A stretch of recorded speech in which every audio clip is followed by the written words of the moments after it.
Hello, everyone. Welcome to the Global Love Revolution. Today, I have a special guest from Berlin, Germany. She is a super evolution woman, and her name is Alice Cheambe. Welcome, Alice. Thank you, Rachel. Thanks for having me. Thank you. Yeah, I am really proud and proud about you that you say yes to it when you saw my video and you say yes, I'm gonna participate, and I was like, yes, I finally have a yogi on my series to talk Yeah. about. And it's been my passion about like yoga. It's one of uh, the way of my life, and I always wanted to share this, and you it's just a classic example, how you can put it together and share with people about how we can use yoga to actually enhance our life, Mhm. not just one aspect, but the overall well-being. So I heard a lot of paradoxical statement like yoga is about body wellness, only physical. And some Mhm. people say, no, yoga is spiritual growth. The more you do it, you become awakening to a spirit. And so I want to ask you, Alice, what's your thought on that? What is yoga? Well, for me, what I think yoga is a tool, and with that tool, you can use the tool to do many different things. So it depends on the individual, what the person wants to achieve. You can use yoga just like something physical, just to get yourself going fitness in the direction of the fitness. Mm-hmm. But you can also take it to a different level. You can also dip in the practice. There's so many different levels for the practice that once you start doing the practice, I started doing it just based on just the physical, just wanting to be fit, something like that. But when I started doing the practice, it took me a little bit more deeper. So you can definitely dip in it to something more spiritual. So Mm. the way I see it is, it's a tool, and depending on your intent, you can use yoga to either stay fit and stay stress free, because it's a really good tool to distress your life. And for people who want to take it a little bit deeper in the spiritual, it's also a really great tool to take it into those realms as well. So, but most of the time, in the modern world, what we get to hear a lot is mostly the physical, the asanas and the postures. Yeah, but it's so much more than that. Mm. So what I'm hearing is that it's actually a combination, right? It's an integration of both. So it's not talking about just the physical, but it's a combination of the spiritual, physical, mental, and the overall health, right? Using Yes, yoga yes, as a tool. yeah. So, Alice, I'm curious about, you have mentioned about in your formal job, you were a computer engineers, right? And what brought you to the yoga world? It's so different. Is engineers and yoga? Hmm. Mm, yeah, yeah, that's right. Well, I've always done fitness one way or the other. I've always wanted to be fit. It's always been a part of me. And when I was at university, I was at my last year. I was trying to combine working two jobs and also writing my master's degree. And it was just a little bit too much. So I needed something to balance that for me. I was so stressed. I needed something to really put me in a place where I was more effective with working two jobs and doing my end of year Mhm. exams. So I found yoga somewhere, and actually saw it on a poster on the wall at the university, and I said, okay, I'm going to try it out. So I tried it out. I loved it. It became some tool that I started using just to get myself to that quiet space where I can retank my energy. So it became that my go-to for distressing myself. So that is how I got into yoga. And since then, since when I found it so useful, and it's just become an integral part of my life. And I still use it up to today. Wow. So basically, yoga is the tools that help you to progress in life. And is it something else that we can use yoga to enhance, not just about, some people use it as a way to get healthy, and some people use it as a way to reduce stress. So what's your tips on that? I think both, because once you're healthy, once you stress, you're not healthy. So one follows the other, and using yoga to distress you automatically puts you in a place of health or place of optimal health. Mm-hmm. So I think it's both of two worlds. It's actually yoga is union. It's the union between your three bodies. You have the body, the physical body, the mental body, and the spiritual body. But most of the time, we do talk mostly about the physical and the mental. And well, yoga tries to unify all those three parts of your body, and it all has to do with stress, your stress levels. It has to do with mental health. And like I said before, if people want to take it a little bit deeper, it can as well go to the spiritual, so also enhance your spiritual body. So it's really, I find it like the 1-2 thing that you can do to really integrate all these different parts of you, and that is well-being, as well as that is also the stress in your life as well. That's interesting. So, Alice, have you shared this yoga practice with anyone, or this is just a personal practice for you to get Yeah, grounded? it started like a personal practice. It was what I used to do just for myself. Then I got to a phase where, okay, I got to a point where I was wanting to do a little bit more in my life, to do something that I was passionate about. And my intuition, or what I felt like I had to do, or I wanted to do more of, was to deepen my yoga practice. So 2016, summer 2016, I got a chance to actually do the yoga teachers training course. I went to an ashram. I stayed there for 4 weeks, took the whole intensive 4 weeks program to really understand what yoga was really all about. And right now I'm now a yoga instructor. And I at times I do teach yoga. Congratulations! That's a big step. Yeah, it is. So I do teach yoga from time to time in different institutes here in Berlin, and I also do it as it's become a practice in my house as well, that I use it with my children as well to do yoga. I actually even got my husband the other day doing yoga. Wow. Okay. Well, Yeah. hey guys, you see, this is something, a lot of misconception here. So yoga is not just for you. You can actually include your whole family, to become a home practice that allow you to have more bonding time with your family. Yeah. So I love it. So Alice, give us a little bit tips. How did you, especially kids, I think it's so difficult.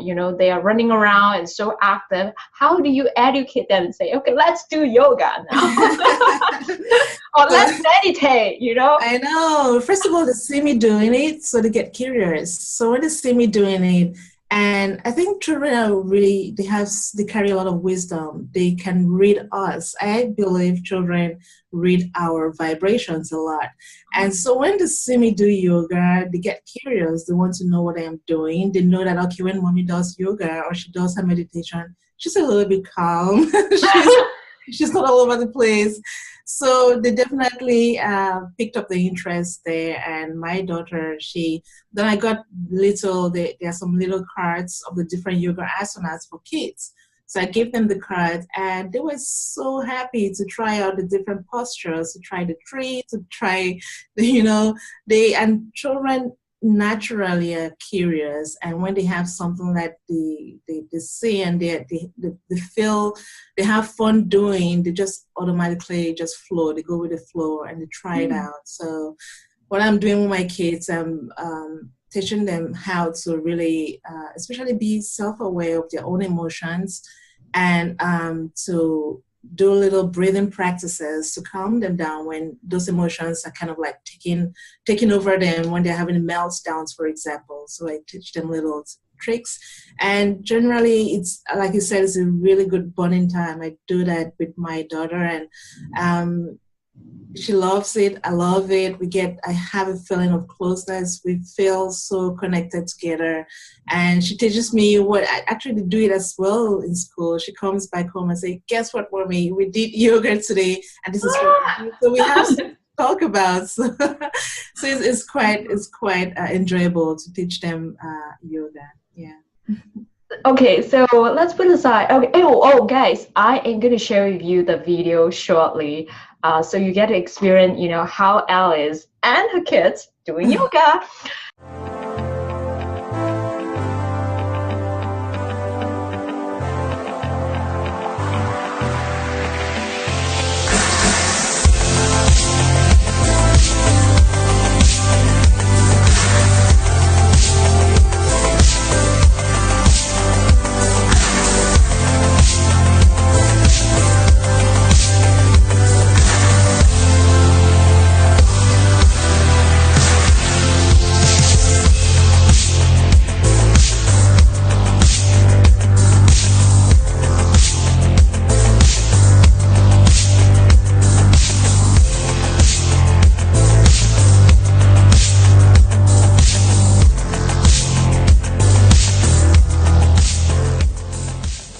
Let's put aside about children. So you would just say you just got your husband get into this routine as well. What's the conversation started? How is it?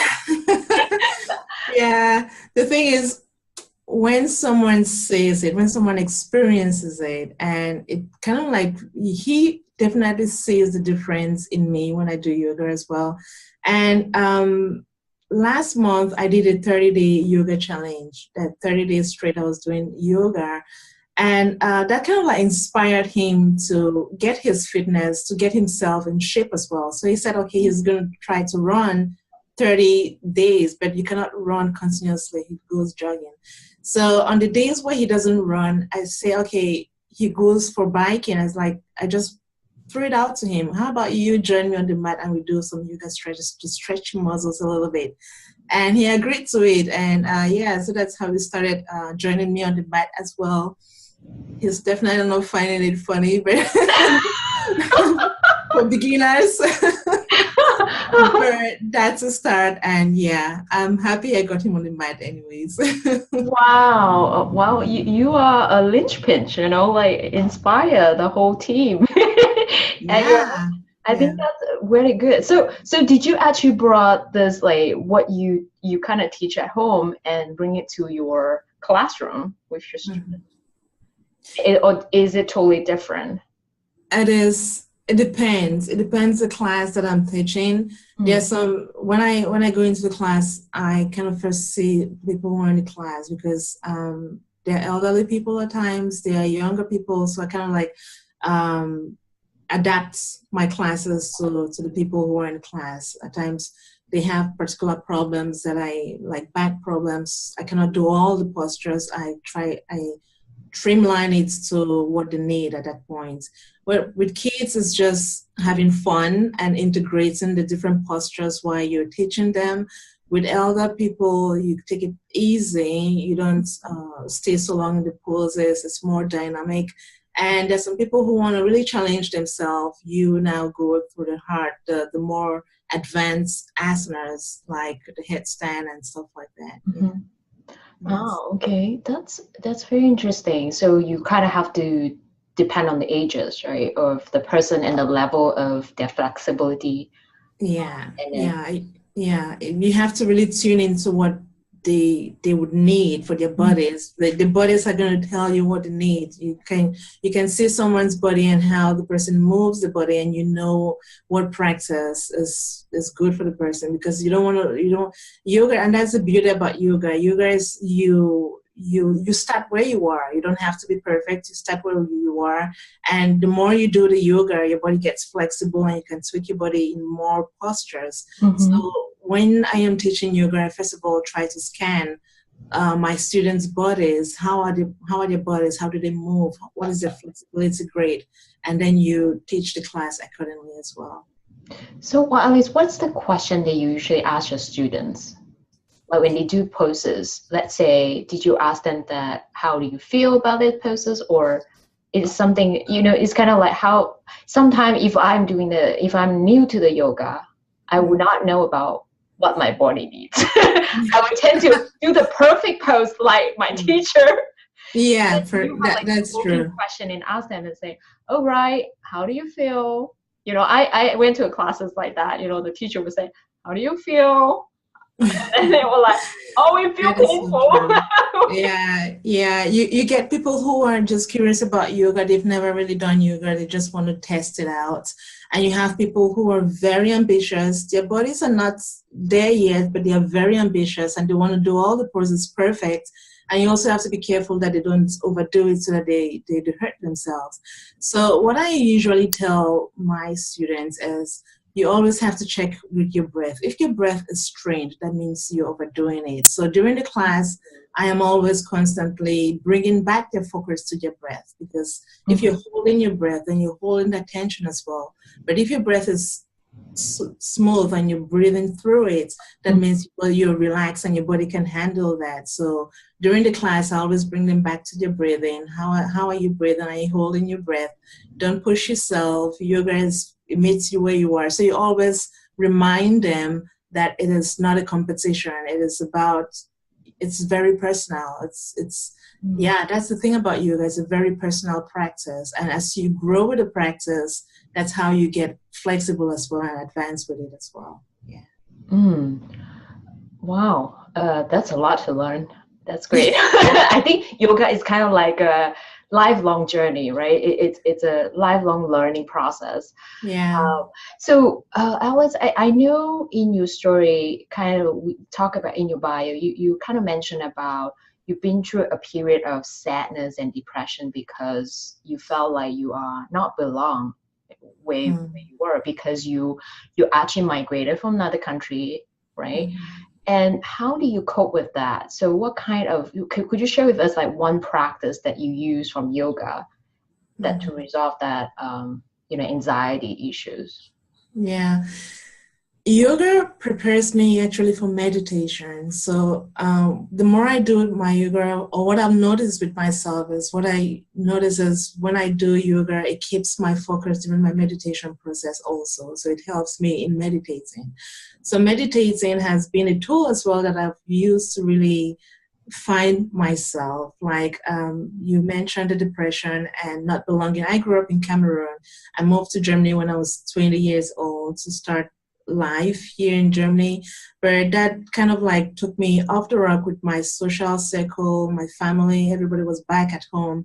I was the only person here. I just had to meet new friends, new circles, but there was always this feeling of a struggle to it, and you missing your home country so much. So I went through a phase of depression, and again, yoga and meditation, these two tools were so absolutely they literally saved my life, because you go through a period of sadness, you don't know what the sadness is all about, it just overcomes you. But with meditation and yoga, you have awareness about it, and you can actually deal with it and find out what is making you feel that way and release that, because at times as well, it's a lot of noise that is going through your head. You believe in a lot of things that are going through your head, but it's actually not the case. So with my meditation and my yoga, I am increasing my self-awareness with what is going through my mind, because most of the time there are stories going through your mind telling you what you are or what you are not. So once you start believing those limiting thoughts, that's when you suffer. That's when the depression gets louder and the sadness gets louder. And with yoga and meditation, I turn to have that self-awareness that this is a story, this is a tape running through my mind, and it's up to me to believe it or not believe it. So that's just one little exercise I do all the time. So dive a little bit deeper, Alice. So let's talk about meditation and how do you actually have that conversation? Like it sounded like you have a conversation with yourself when you're doing that meditation. So can you share with us like how do you do it? Like just give an example. Let's say you're stressful on that day. Okay. Yes. Then I sit down. Yeah. And what's next? How do you actually? to that state. Yeah. So what I turn to do and what works for me, it works for me. It might not work for everyone, but what works for me is to allow the feeling to come up. Like most of the time, people try to push it down with affirmations or just focus on something else. Mm. But with my practice, I have learned that that is counterproductive to me because it does not go to the root cause of what is making me feel that way. So what I turn to do is I allow the feeling come up because emotions are energy in motion. So I allow that energy to come up. Then I really sit with it and just observe it. And when you start sitting with your discomfort, what happens is you start seeing through them. It's like you can really see past, you become the observer and you're not in the role of the victim. So most of the time our stories make us feel like we are victims. But when you allow the feeling come up and you just sit with it and observe it for what it is, you kind of like start having a feeling that this is a story. This is like a tape playing in my head. It is not me. It is not true. And when you start inquiring with that feeling, let me say, okay, today I went to work, something happened at work that really pissed me off, and I carry that feeling all through my day. I come back home and I sit on my meditation mat and I bring it up. It's like, okay, what pissed me about this? What is so annoying in that incident? And when you start doing this kind of inquiries, you kind of realize that most of the time it's some old pattern new that happens, even not it has nothing to do with that situation. Maybe that happened sometime in your past, for example. Maybe you were a child and you were scolded at, or something triggers you. It's really to get the understanding what triggers you. And when you're triggered, you bring up what the trigger was and you release it. You just release it. You walk through it and release it. Releasing means you stop being a victim of that story and become the observer of it. And that's what I use to set myself apart and really understand that, okay, it is just energy in motion. It's just an emotion going through. Wow. This is I think this is really, like you said, is a personal journey. You really have to learn to get into yourself and sit in stillness and really learn about your own craft. Something about your own craft, right? So, Alice, what are you working on right now? What is your creation currently? My creation is, I don't know what it is. My creation is, I have this intuition that I have to, like, through the program, the evolutionary woman, Barbara talks about you have that inner yearning to be more and to create more and to love more. And for me, that inner yearning, I can recognize the inner yearning in me, and I know that I have to do something about it. I don't have the big picture, but I know I have to show up. I have to show up and engage in my leads, in my intuition, like meeting people, meeting communities, being in communities of like-minded individuals, finding synergy, talking to people, because the more I do that, the more it becomes clearer to me. The only thing that is clear to me right now is I want to be in a position where I can help people emotionally, because that has been my struggle for such a long time right now. And I can definitely see that it's been a struggle within families as well.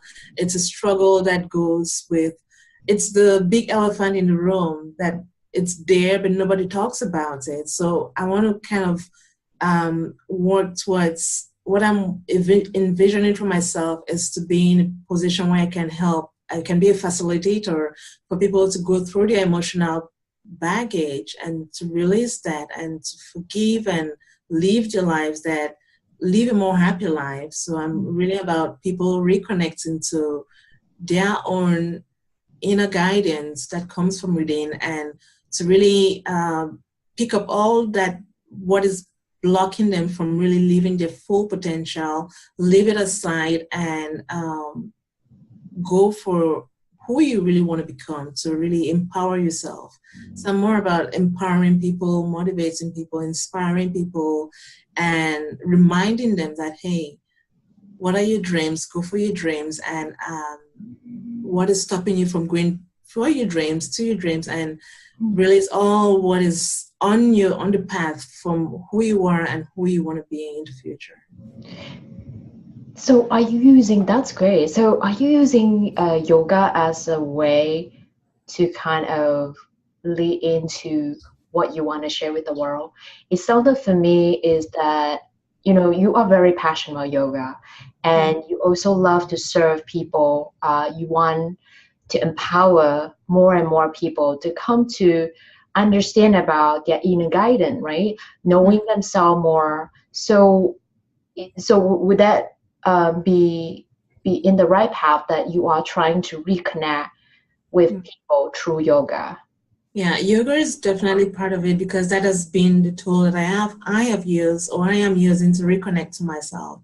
So definitely it's going to be yoga. I'm looking into energy healing, but I've not gone towards that direction. But I think it's all connected.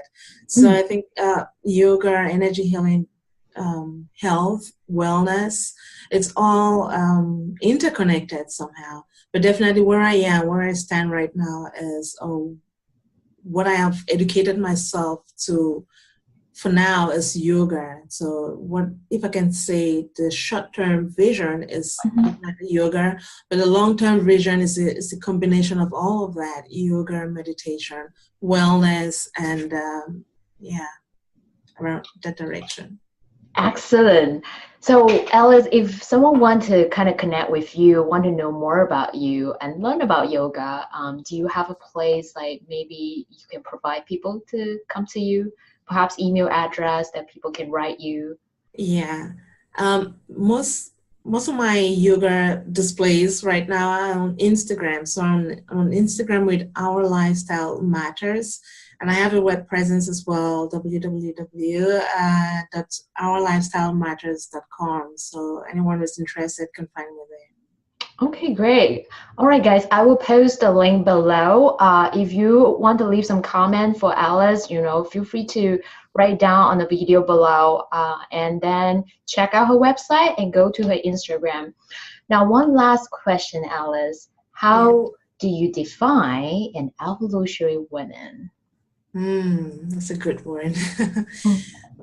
An evolutionary woman, I think, is a woman who has fire in her, you know, that burning desire in your gut. You know, you have to step out of your comfort zone and create.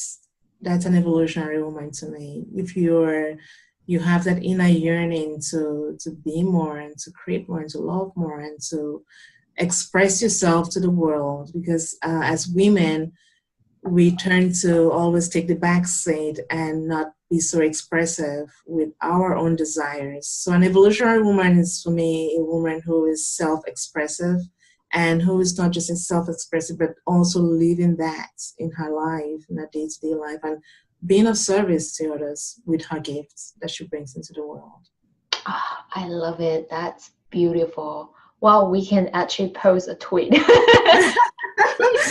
How evolutionary woman you if you are and every woman is an evolutionary woman as long as you know to step into your being and be the full expression of your true self, then you are on the right path. Well, thank you Exactly. so much, Alice. It's such Thank a you. pleasure to talk to you. I have so much fun. I think I'm ready for, let's have a cheers here. Have a cup. Have a tea. You see, I'm Yes. ready. Cheers. Thank Wow. you. And I'm ready for my yoga practice. Are you ready? If you are, go on to do your yoga.